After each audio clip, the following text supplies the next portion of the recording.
Bien le bonjour à toutes et à tous, les amis, c'est Zero, j'espère que vous allez bien, que vous avez la patate comme d'habitude. Je suis désolé pour la coupe, vous avez le droit de dislike, ok, y a pas de problème, c'est gratos, je vous conseille même à le faire. En tout cas, plus sérieusement, aujourd'hui on va se pencher sur la terrible histoire d'un village français. On va pas parler d'une histoire quelque part dans le monde, non.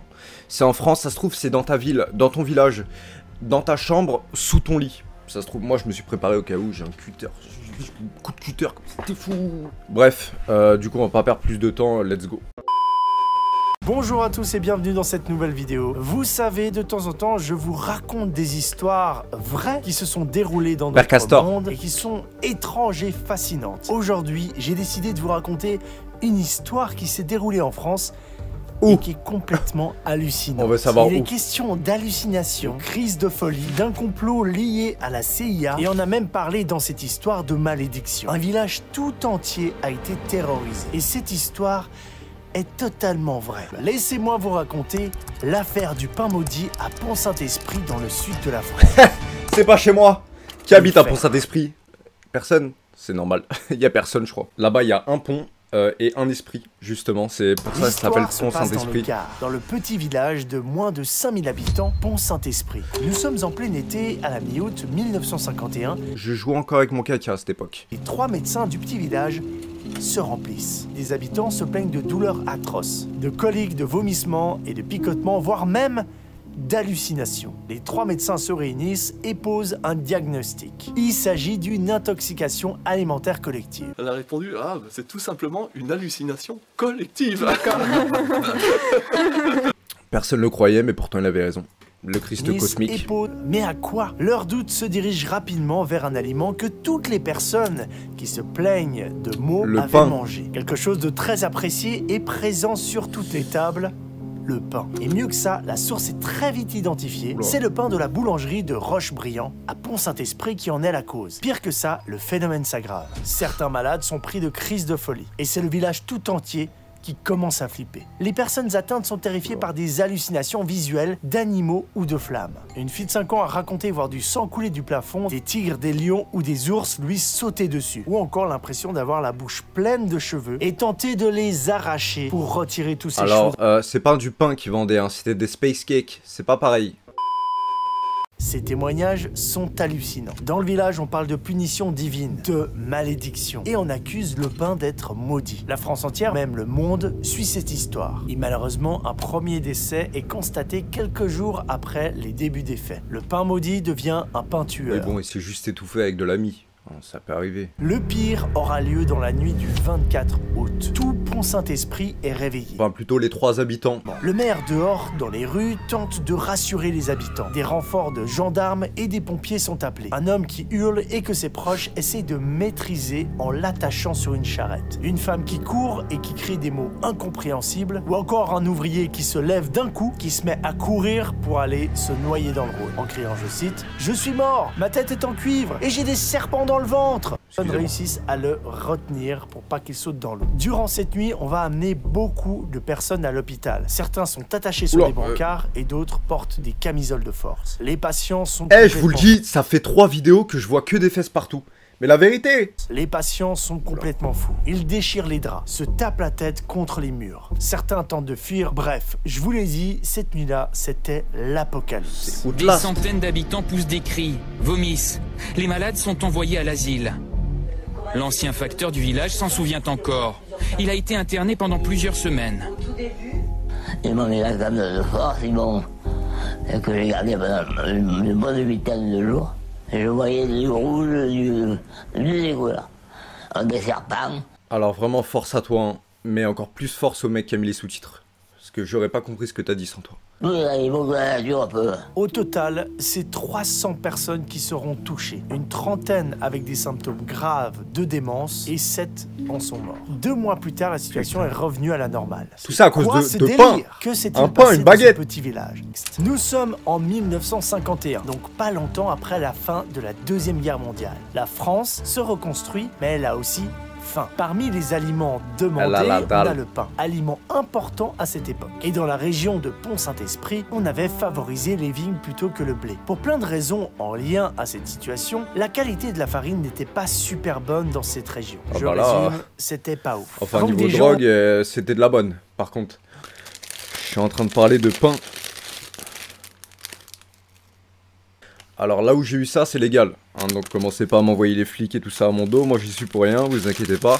Ce qui s'était passé vraiment dans le village, de savoir de quoi les gens ont souffert, il y a eu des rumeurs qui se sont propagées très rapidement. Je vous en donne quelques-unes. On a accusé le boulanger, son pâtissier, l'eau des fontaines. On évoque même une guerre bactériologique, le diable. Il y a aussi une histoire avec la SNCF, Staline. Pourquoi il y a des gens qui vont ramener le diable dans toutes les histoires? Franchement, arrêtez, pas dans tout. Maintenant qu'on sait tout ça, ok, on va passer aux hypothèses. Les hypothèses.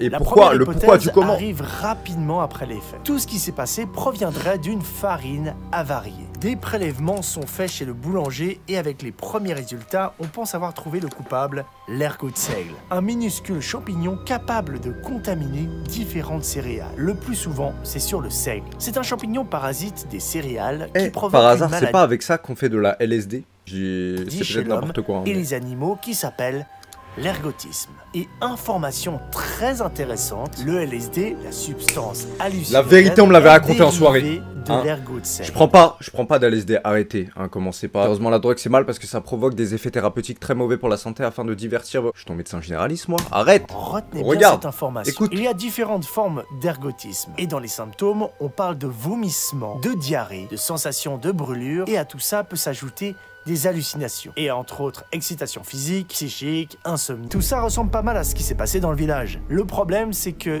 tous les experts internationaux ne partagent pas la thèse de l'ergotisme. Ils ne trouvent aucune trace d'ergot dans les échantillons analysés. Et les doutes s'installent. Beaucoup pensent que c'est l'ergot. Sauf que un des médecins de Pont-Saint-Esprit est convaincu que c'est l'ergot de seigle le responsable. Il contacte un professeur de médecine de Montpellier qui fait vite le rapprochement avec les recherches qui se mènent en Suisse dans un laboratoire pharmaceutique. Est-ce que ça serait autre chose? Là-bas, un certain Albert Hofmann a inventé le LSD en 1938, qui est en fait un dérivé synthétique de l'ergot, et dit que les délires à Pont-Saint-Esprit sont différents de ceux du LSD. Non, ce n'est pas le LSD. Les effets viennent directement avec le LSD et pas 3-4 jours après, comme observé dans le village. Après, c'est peut-être de temps, hein, c'est peut-être pour ça que les effets sont venus plus tard. On a aussi parlé de blanchiment des farines. Je m'explique. Certaines faites avec des appareils illégaux qui utilisaient un composant chimique, provoquant des symptômes qui ressemblaient assez à ceux de Pont-Saint-Esprit. En bref, il y a eu beaucoup d'hypothèses liées à la contamination des ingrédients. Mais il existe une autre piste pour expliquer ce qui se serait passé dans ce petit village français. Et cette hypothèse est de loin ma préférée. La CIA et le LSD. Oui, vous avez bien entendu. L'agence de renseignement américaine... Tous les complotistes qui vont arriver, qui vont dire c'est la CIA. C'est en 2009 que sort cette hypothèse complètement hallucinante. Un journaliste américain, Hank Arbarelli, soutient une théorie complètement différente. Il dit que les habitants de Pont-Saint-Esprit auraient été volontairement intoxiqués avec du LSD par la CIA. What? Le journaliste... Attendez, mais ils ont pas dit que c'était pas les effets du LSD? Ça colle pas encore. Je vais écouter plus, mais ça colle pas. Le journaliste enquêtait sur le suicide d'un biochimiste de l'armée américaine, Frank Olson, qui travaillait pour un programme sur les questions de manipulation mentale. Et il serait tombé sur ces infos concernant notre village du sud de la France. Grâce à un document interne déclassifié, le journaliste affirme que la CIA aurait donc drogué les habitants du village français dans le cadre de ses opérations secrètes pour tester les effets du LSD sur la population. L'armée américaine aurait utilisé des avions furtifs pour asperger les villageois. Ils auraient pulvérisé par voie aérienne une mixture hallucinogène à base de LSD. Ce que je vous cite là est une révélation qui aurait été faite par 2 anciens agents des services secrets. J'adore vraiment la tournure que prend cette histoire. Mais alors, c'est vrai ou pas? La thèse du LSD et la CIA, il dit que non. Alors, la recherche sur cette hypothèse du journaliste qui avance cette théorie